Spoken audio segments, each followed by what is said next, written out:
A crawling house on Black Pond Road. I'm currently seated at a computer terminal in a little white sterile room. There's about a half dozen other computer terminals here, all facing the same way like a classroom. There's posters on the walls with medical information. Everyone in them looks happy and complacent. Zombies. This place is called Sleep Health Centers, just outside of Boston. It's a clinic for people with sleeping disorders. Um, I'm feeling a little loopy from the Asopiclone, so if my writing gets a little garbled, just deal with it and I can edit it when I'm a little clear-headed. My doctor wants me to do a little writing. He said that repetition can help with insomnia. I gotta admit, if things were normal, this room and the clack of these keystrokes would probably make me pass right the fuck out. Things aren't normal enough. It's not that I can't sleep, it's just that I don't want sleep. I actually doze off pretty frequently, but then I realize I'm falling asleep and I snap myself out of it. When I don't, when I drift off and can't stop myself, I dream, and that's what I want to avoid. If I can control what I think about, I would sleep right now and not wake up until fucking October. I can't control it, and ever since May, ever since Tom, that house on Black Pond Road, oh, fuck, just thinking about it makes my skin crawl. And writing that makes me see it all again in my head. I don't want to relive it. Not with Dr. Kirsch. He's my dog. Nice guy, smiles a lot, practically whispers when he talks. Dr. Kirsch said that I write about if I write about the experience, it might release me from it. Like there's some kind of mental hold on me, torturing me. Guilt. As much a victim as Tom was.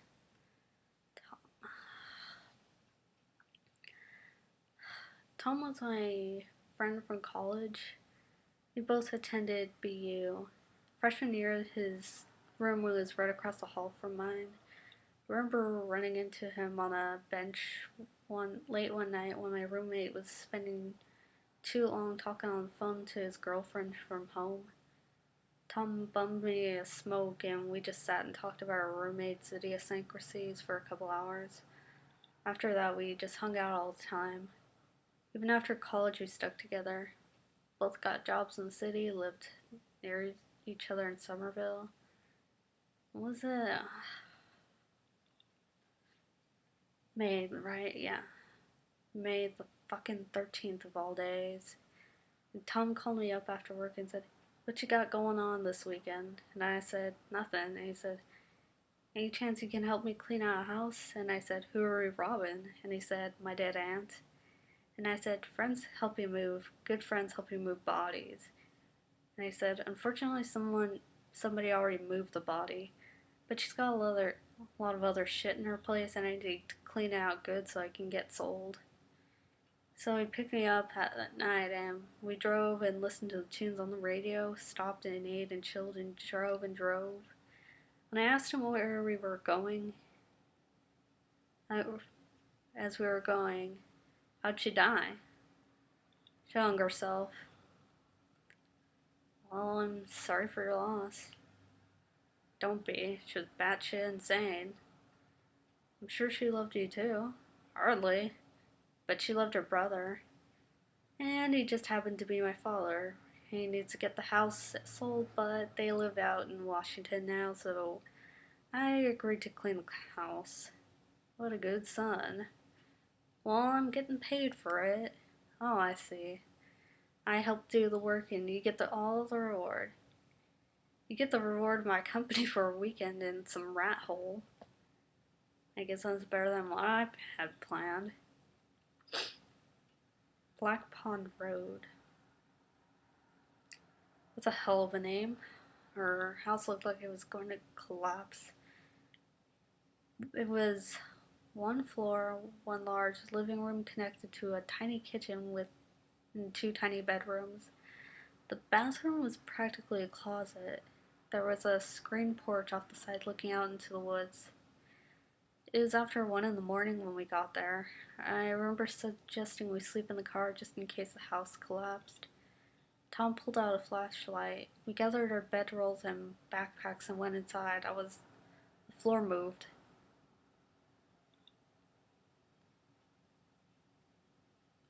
It was dark, but when Tom shone his light in, I swore it looked more for a moment like the floor moved. Fuck that floor. It was the kitchen. Greasy, stained white tiles. Everything in that room was greasy and stained. And the windows. They were so gross. The reflected light from Tom's flashlight came like a mustardy puke yellow. Was it clicking? Tapping? I can't describe it, but the feeling when we walked in was a couple of crashers walking into a chatty party and everyone stopping what they were saying and looking at us. Almost the faintest echo of a final sound, like 100 fingernails tapping on a tabletop, and then quiet. Did you hear that? I asked. No. Maybe we should have slept in the car.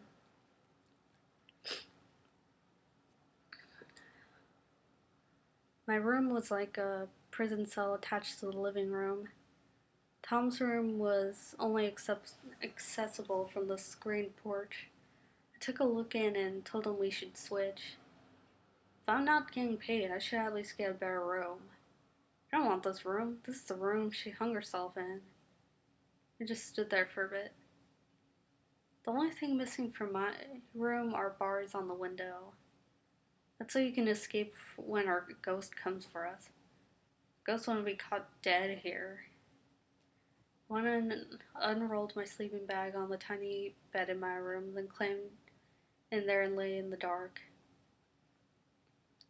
After a while of everything being quiet, I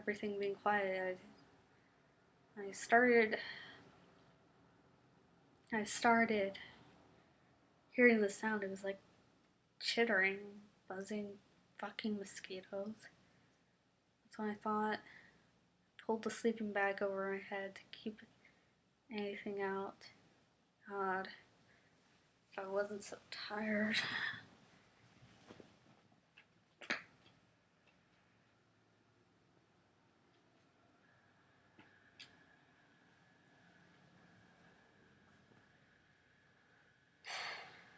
Something bit me on the web of skin between my fingers. I woke up and was instantly in pain all over my legs, like 100 needle pricks. My feet felt like I was standing in the sand at the beach with the water coming in and mud squishing between my toes. I jerked out of my sleeping bag and fell on the floor. I hurt my chin on something. I don't know what. I gotta be yelling and checking my hand. There's a tiny red dot of a bug bite between my index and middle finger. I looked at my legs and were dotted like a bad case of chicken pox. Hundreds of little bite marks. I looked at my sleeping bag and bugs just skittering out of the bag like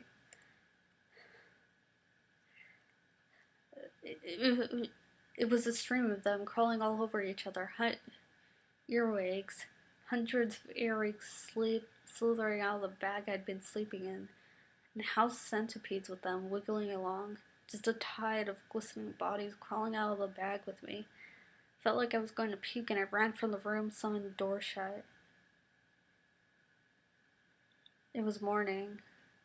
I went to the porch and into Tom's room and shook him until he made a sound.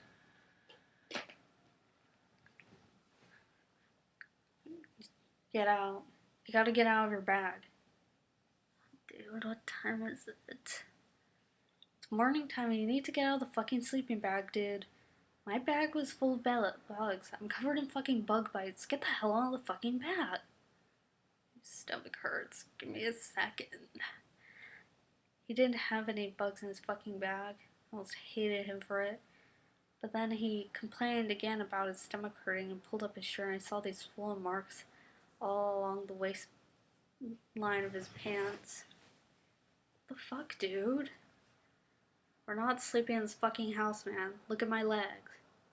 My bites weren't bitten, but they itched bad.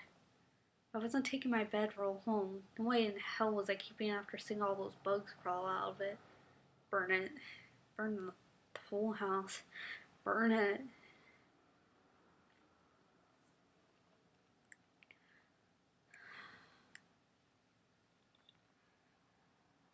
That's my dream.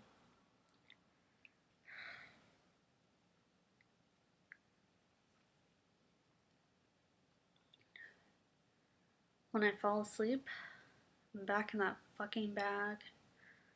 Only I can't get out, and the earwigs and the centipedes are covering my feet and my legs and crawling up into my underwear and all over my chest, and then they're on my neck, on my arms, and my ears, and wriggling towards my nose, and I can't scream because they'll be in my mouth, and no matter how much I thrash the bag won't open, and they keep crawling back over me. I can't dream that anymore. I spent a week telling myself it was just a dream, but I know they did crawl over me. They had to have been all over me as I slither into the warm, dark comfort of my bag. Maybe if I didn't dream it, if Tom hadn't.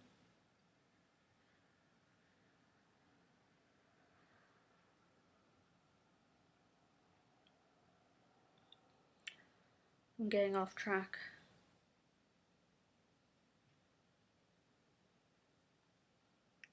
We didn't find any bugs in Tom's room. He gave me his car keys, and I went into town and bought some cortisone for him to put on the bites. When I got back, Tom was outside. He had his flashlight and was looking under the porch. Come here. So I looked under the porch where he was pointing at. The porch was raised on these concrete blocks because of the tilt on the ground. We could see all the way under the house. On the far side, there was all this gray shit. It looked like crusted, packed mud. That's a hive, Tom said. I remember it felt like I just hit the peak on a roller coaster and now the world is flying down at me. It's huge. There's no way I can do the enormity of this thing justice. It was spread across the underside of the house from the edge of the base on deep into the darkness. Nothing was moving on it, but I looked at it a long time and I could see little passage holes on it. Hundreds of holes. We're leaving. Oh shit, we're leaving. I wanted to be home already. I waited while Tom used the cream I'd bought on the bites, which I knew now were stings. It was unnatural, I swear, the aggressiveness of the insect life in that house. I ended up driving us back. Tom got awful cramps. Awful cramps.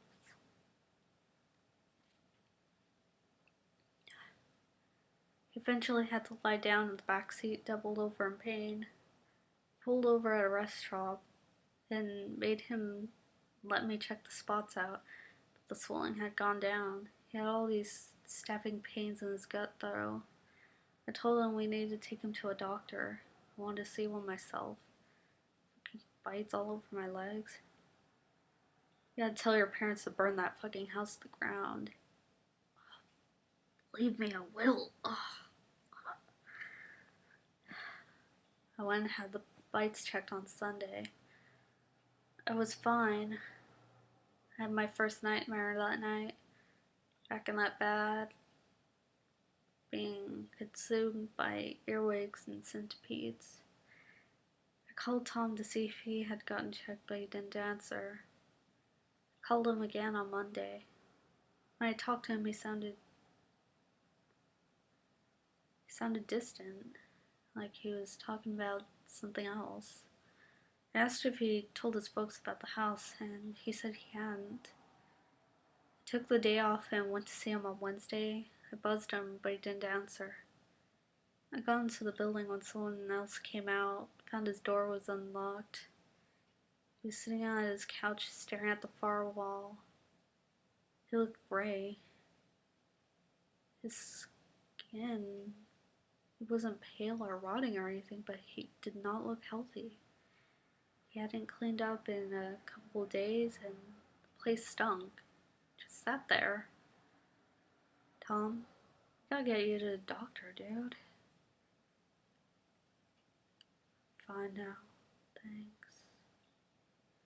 He still sounded distant. I don't think he even saw him. We're not fine, dude. This isn't fine. I'm getting you some clothes and we're going to the hospital. Oh God. Well, I'm out of my sight. This is my fault. I'm so sorry, Tom. When I came back, he was gone. His door was open. I went outside and looked for him, but he wasn't anywhere. Waited for hours on the step to his building. Finally, I went home. I went back after work on Thursday, but his door was shut and locked. I buzzed him, but I got no answer. I called his cell, but it was directed straight to voicemail. I didn't know what to do. I was struggling to think. I've been having the nightmare for days, and started refusing to sleep. I couldn't think straight. I should have called the police, but when I got home, I fell asleep on the couch and dreamed of being trapped in that bag again. I swear, when I woke up, it felt like the bites in my legs had returned.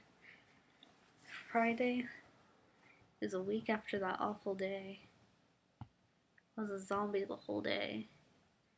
My supervisor told me to go home. I was so tired, I missed the stop for Davis Square and found myself wandering out of Owllife, not even thinking about where I was going. The walk helped me think, though, and when I got home, I called Tom's folks. I told them Tom was sick and I was worried about him. He did sound odd when I called last night. He called you? Did he tell you about the house? Well, I assumed that was a joke. No, sir, you have to have that place raised. Raised? No, he didn't say anything about that. He joked about going to live there. I honestly don't think that was Tom. I don't think he was in control at that point, and whatever was in control intended to take him back to that house and live there. Poor Tom. Poor Tom. Went back to his place that afternoon, and again, his door was unlocked, but he wasn't there. He left a note on the fridge. I could tell he was fucked up. It was hard to read. It said, I feel them moving inside me. I can't stop it. Don't want to. Go. Bye. My friend Tom shot himself that weekend. Found his body in Cambridge with a self-inflicted gunshot wound to the head. Just a body in an alley with a hole in its head. I didn't even know he owned a gun. The police don't suspect foul play, but they did an autopsy because he looked like he'd been on drugs. When I called his folks to give him my condolences, I asked him if they'd found drugs. They told me that the coroner had found dozens of large wasp larvae living inside him.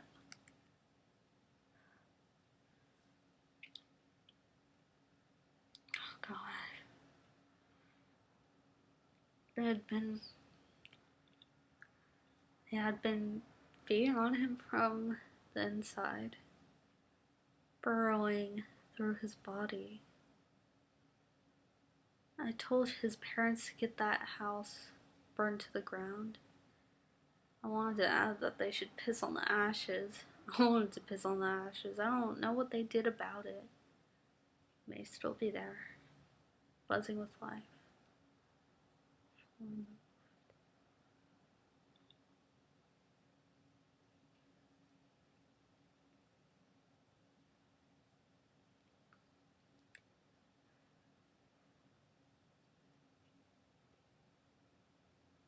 The house took Tom's life.